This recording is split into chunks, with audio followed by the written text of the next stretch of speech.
साथियों नमस्कार, मैं हूं नीरज पटेल और आप देख रहे हैं नेशनल जनमत। युधिष्ठिर से यक्ष ने पूछा किम आश्चर्यम, मतलब आश्चर्य क्या है। मैं बताता हूं कि आश्चर्य क्या है। जनवरी 2021 में बुलंदशहर में कच्ची शराब से, जहरीली शराब से तमाम लोगों की मौत हो जाती है। नवंबर 2020 में प्रयागराज के फूलपुर में 4 लोगों की मौत इसी जहरीली यानी कि नकली शराब से हो जाती है। नवंबर 2020 में लखनऊ के बंथरा में 3 लोगों की मौत इसी शराब की वजह से हो जाती है। फरवरी 2021 में कासगंज में शराब पकड़ने गई एक पुलिस टीम पर हमला हो जाता है। 27 मई को अलीगढ़ में कच्ची शराब से 70 से ज़्यादा लोगों की मौत हो जाती है। अप्रैल 2021 में प्रतापगढ़ जिले में जब हथिगवा थाना क्षेत्र में एक जगह जहां पर गौशाला चल रही थी वहां छापा मारा जाता है तो पता चलता है कि 10 करोड़ से भी अधिक शराब बनाने का यहां सामान मौजूद था। 7 जेसीबी लगाई गई, खुदवाए गए, दर्जनों ड्रम जमीन के अंदर गड़े हुए मिले। उस पूरे मामले में थानाध्यक्ष से लेकर के डिप्टी एसपी और एडिशनल एसपी तक की संलिप्तता सामने आती है। शराब माफियाओं के स्थानीय कद्दावर कैबिनेट मंत्री और सीएम के सजाती होने के बावजूद न जातिवाद के आरोप लगते हैं, न ही इस सरकार को जंगल राज कहा जाता है तथा कथित गुलाम और भक्त मीडिया द्वारा। यही आश्चर्य है। एक आश्चर्य और बता देता हूं। इन्हीं शराब माफियाओं से अपनी जान को खतरा बताते हुए 12 जून को एबीपी न्यूज के पत्रकार सुलभ श्रीवास्तव एडीजी जोन और प्रतापगढ़ के पुलिस अधीक्षक को पत्र लिखते हैं और लिखते हैं कि मुझे ऐसा महसूस हो रहा है जब मैं घर से बाहर निकलता हूं कि कुछ लोग मेरा पीछा कर रहे हैं। स्पष्ट तौर पर लिखते हैं कि मैंने शराब माफियाओं के खिलाफ खबर चलाई थी, इसलिए मुझे और मेरे परिवार को जान का खतरा है। 12 जून को यह पत्र लिखा जाता है। 13 जून को उनकी मौत हो जाती है। पुलिस कहती है एक्सीडेंट है। जब पूरे देश में हंगामा मचता है, जब उनकी पत्नी स्पष्ट तौर पर कह देती हैं कि मेरे पति की हत्या की गई है, इसके बाद प्रतापगढ़ की पुलिस संज्ञान लेती है, मुख्यमंत्री भी संज्ञान लेते हैं और आनन फानन में हत्या का मुकदमा अज्ञात लोगों पर दर्ज किया जाता है। क्या ये आश्चर्य नहीं है? इससे बड़े और आश्चर्य आपको बताता हूं। प्रतापगढ़ को यूं ही सामंतवाद का गढ़ नहीं कहा जाता है। प्रतापगढ़ जहां की ये पत्रकार की घटना है, प्रतापगढ़ जहां हजारों लीटर शराब बरामद होती है, जहां के एडिशनल एसपी की सांठगांठ ये उजागर होती है कि उनकी वहां के थानाध्यक्ष की तस्वीर शराब माफिया सुधाकर सिंह गुड्डू सिंह के साथ वायरल होती है। इसके अलावा एडिशनल एसपी दिनेश द्विवेदी जी की पत्नी इन्हीं शराब माफियाओं द्वारा दी गई एक गाड़ी से घूमती हुई नजर आती हैं, फॉर्च्यूनर गाड़ी से। हालांकि additional SP Dinesh Dwivedi, deputy SP Jitendra Singh Parihar, Hathigawa sub inspector Hansraj Dubey, सबके नाम गौर करिएगा, पूर्व एसएचओ उदय त्रिपाठी, एसआई अजय सिंह, प्रभारी निरीक्षक कुंडा, डीपी सिंह, इन सभी लोगों को निलंबित किया जाता है तेजतर्रार एसपी आकाश तोमर की रिपोर्ट पर। लेकिन सबसे बड़ा सवाल ये उठता है कि आज़ादी के इतने साल बाद भी तमाम सारी पार्टियां, चाहे वो कांसीराम साहब के मिशन को लेकर के आगे बढ़ने वाली बसपा हो जो बाबा साहब का नाम लेती है, जय भीम अपने संबोधन में कहती है, और चाहे लोहिया की विचारधारा को आगे लेकर चलने वाली समाजवादी पार्टी, ये दोनों पार्टियां 30 साल से ज़्यादा उत्तर प्रदेश की सत्ता पर काबिज हुई। भारतीय जनता पार्टी को आप मनुवादी पार्टी कह देते हैं, कांग्रेस को भी कह देते हैं कि एक तरफ नागनाथ है, एक तरफ सांपनाथ है, लेकिन सवाल ये है कि सपा बसपा जैसी दोनों पार्टियां रहने के बावजूद ये सामंतवाद का गढ़ प्रतापगढ़ जैसा जिला आखिर सामंतवादी ही बना क्यों रहा। वहां के जो तथाकथित नेता हैं, जो सामंतवादी प्रवृत्ति को आगे बढ़ाते हैं, जिन लोगों को यह बर्दाश्त नहीं होता है कि पिछड़े और दलित वर्ग का कोई व्यक्ति उनके सामने आंख से आंख मिला करके बात करे, इस तरह की मानसिकता को खत्म करने की कोशिश पहले क्यों नहीं की गई। हालांकि वर्तमान में भारतीय जनता पार्टी की सरकार है तो चर्चा उसी की करना पड़ेगा, लेकिन पृष्ठभूमि आपको समझनी पड़ेगी। प्रतापगढ़ वो जिला है जहां 30 साल में 67 सुप्रिटेंडेंट ऑफ पुलिस यानी कि पुलिस कप्तान बदले गए हैं। मतलब एक पुलिस कप्तान का औसत महज 6 महीने का कार्यकाल रहा। भारतीय जनता पार्टी की यानी कि योगी सरकार आने के बाद स्थितियां और खराब हो गईं। यहां पर स्थिति ये हुई कि 4.5 साल के कार्यकाल में अभी तक 11 पुलिस अधीक्षक यानी कि आईपीएस बदल चुके हैं प्रतापगढ़ के। औसत कितना निकलता है? सामान्य औसत से आधा गिर गया औसत। मतलब कोई भी एसपी जो आया प्रतापगढ़ महज 3-4 महीने से ज़्यादा नहीं टिक पाया। शुरुआत करते हैं 27 नवंबर 2018 को। बांदा में जो एसपी थे एस आनंद, वो पहुंचते हैं प्रतापगढ़, 7 महीने ही टिक पाए। इनके बाद 15 जुलाई 2021 को पहुंचते हैं प्रतापगढ़ एसपी अभिषेक सिंह, 13 महीने, काफ़ी दिन टिक गए, 1 साल 1 महीने तक टिके। इन्हीं के समय में गोविंदपुर समेत तमाम सारी घटनाएं होती हैं जिनमें सीधे सीधे एक मंत्री का, कैबिनेट स्तर के मंत्री का नाम आता है, उनके करीबियों का नाम आता है। अभिषेक सिंह वो करिश्मा नहीं कर पाए जिसके लिए वो जाने जाते थे। चले गए 13 महीने टिकने के बाद 16 अगस्त 2020 को संजीव त्यागी, जिनको कहा गया कि तेज तर्रार आईपीएस हैं, उनका तबादला होता है प्रतापगढ़ के लिए। 16 अगस्त को इनका ट्रांसफ़र हुआ था प्रतापगढ़। 18 अगस्त को खबर आती है कि उनका तबादला निरस्त करते हुए अनुराग आर्या जी को भेजा गया है प्रतापगढ़। वो भी 4 महीने का समय बिता पाते हैं, खुद को बीमार बताते हैं और लंबी छुट्टी पर चले जाते हैं। इसके बाद 5 जनवरी 2021 को पहुंचते हैं शिवहरी मीणा। 2.5 महीने बमुश्किल उनका कार्यकाल बीता था। उसी दौरान अचानक से खबर आती है कि 20 मार्च 2021 को सचिंद्र पटेल 2012 बैच के आईपीएस हैं, इनको प्रतापगढ़ भेजा गया। कितने दिन टिके? महज 5 दिन। 20 मार्च को इनका तबादला हुआ था। 25 मार्च को फिर से इनका ट्रांसफ़र कुशीनगर कर दिया जाता है। महज 5 दिन टिकते हैं। 25 मार्च 2021 को एसपी बनकर के पहुंचते हैं आकाश तोमर, जिनकी इमेज अच्छी मानी जाती है, तेज तर्रार आईपीएस माने जाते हैं। ये भी यहाँ क्लियर कर देता हूँ कि सीएम के सजातीय नहीं हैं। ये लगातार कार्रवाई करना शुरू करते हैं शराब माफियाओं पर। इसके बाद 2.5 महीने बीतते ये भी पर छुट्टी पर चले जाते हैं। फिर से आशंकाओं का बाजार गर्म हो जाता है। इनके छुट्टी पर जाने के बाद ही तमाम सारे मीडिया घराने इस पर खबर करते हैं कि आखिर प्रतापगढ़ में कोई पुलिस कप्तान टिकना या रुकना क्यों नहीं चाहता है।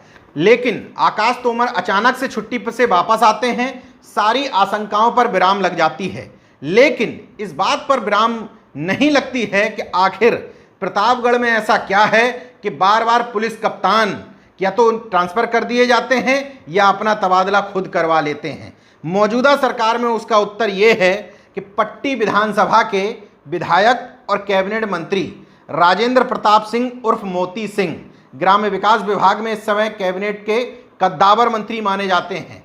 दूसरे कैबिनेट में मंत्री हैं डॉक्टर महेंद्र प्रताप सिंह, एमएलसी हैं 2012 से और एमएलसी कोटे के हिसाब से सिंचाई विभाग के मंत्री बनाए गए हैं। दोनों एक ही जाति से आते हैं, एक ही क्षेत्र से आते हैं। जहां पर शक्ति संतुलन साधने की कोशिश की जाती है, विभिन्न समाजों को बताया जाता है कि आपके समाज के कोटे से इनको मंत्री बना दिया जाता है, आपके क्षेत्र के कोटे से इनको मंत्री बना दिया गया है। लेकिन एक ही जिले से एक ही जाति के 2-2 कद्दावर कैबिनेट मंत्री बनाए गए हैं, इसमें किसी को कोई आपत्ति नहीं है। लेकिन कहा यह जाता है कि डॉक्टर महेंद्र सिंह हालांकि अपेक्षाकृत अपने जिले में कम हस्तक्षेप करते हैं, इसलिए क्योंकि मोती सिंह जी वहां हस्तक्षेप करने के लिए पर्याप्त हैं। मोती सिंह जी की इमेज ये मानी जाती है कि कोई अगर उनका व्यक्ति है तो उसके लिए लड़ने के लिए किसी भी हद तक तैयार रहते हैं। सचिवालय के विभिन्न विभागों में इस बात की चर्चा आम है कि अगर कोई कैबिनेट मंत्री जो सबसे ज़्यादा सिफारिशी पत्र लिखता है तो उनका नाम है राजेंद्र प्रताप सिंह और मोती सिंह। हालांकि हंसते हुए वो ये भी बात कहते हैं कि एक ही विषय के पक्ष में भी उनका पत्र आ जाता है और विपक्ष में भी आ जाता है। मतलब अगर कोई वोटर सपोर्टर और कट्टर समर्थक है तो उसके लिए कुछ भी पत्र लिख सकते हैं मोती सिंह जी। ये उनके समर्थकों के लिए अच्छी बात हो सकती है, लेकिन कमजोर वर्गों के लिए प्रतापगढ़ में अच्छी बात नहीं है, क्योंकि तमाम सारे माफिया किस्म के लोगों को ऐसा कहा जाता है कि यहाँ से संरक्षण भी भरपूर मात्रा में मिलता है। शायद यही वजह है कि इस तरह के कैबिनेट मंत्रियों का दबाव न झेल पाने के कारण तमाम सारे एसपी वहाँ से अपना तबादला करवाना चाहते हों, क्योंकि प्रतापगढ़ न सिर्फ अपराध का गढ़ माना जाता है, सामंतशाही का गढ़ माना जाता है, बल्कि शराब माफियाओं का, भू माफियाओं का भी गढ़ माना जाता था और वर्तमान में उसकी तादाद और ज़्यादा बढ़ गई है। एक और नाम लिए बिना प्रतापगढ़ की बात पूरी नहीं होती है। जनसत्ता दल का गठन करने वाले राजा भैया 1993 से कुंडा से निर्दलीय विधायक बनते चले आ रहे हैं। समाजवादी पार्टी को करना यह चाहिए था कि कमजोर और वंचित तबके लोगों को आगे बढ़ाना चाहिए था, जैसी लोहिया जी की समाजवादी विचारधारा थी। लेकिन राजा भैया जो कभी जेल में हुआ करते थे, उन्हीं राजा भैया को जेल विभाग का ही यानी कि कारागार मंत्री बना करके, कैबिनेट मंत्री बना करके कद्दावर रूप में उन्होंने स्थापित किया। हाँ, ये जरूर हम कह सकते हैं कि बसपा सुप्रीमो मायावती ने अपने कार्यकाल में तत्कालीन शासन प्रशासन और जिलाधिकारी के माध्यम से न सिर्फ रघुराज प्रताप सिंह उर्फ राजा भैया बल्कि उनके पिताजी उदय प्रताप सिंह पर भी नकेल कसी थी। राजा भैया को जेल भिजवाया गया था। उनके महल जो तथाकथित तालाब जिसमें कहा जाता था कि मगरमच्छ पालते हैं राजा भैया, सबकी जांच पड़ताल करवाई गई थी। लेकिन आज भी राजा भैया का रसूख और दबंगई बदस्तूर जारी है।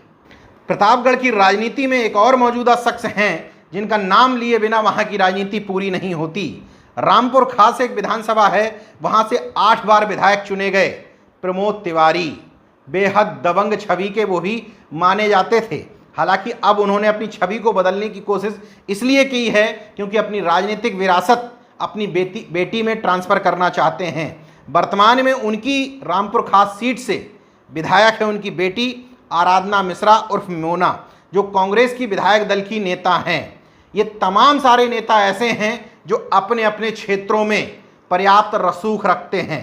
कहा यह जाता है कि मोती सिंह जी के क्षेत्र का अगर कोई मामला होगा तो किसी अन्य नेता की हैसियत नहीं है कि उनके क्षेत्र में जाकर के किसी भी इंस्पेक्टर को, थानाध्यक्ष को या किसी भी अधिकारी को किसी मामले में फ़ोन कर सके।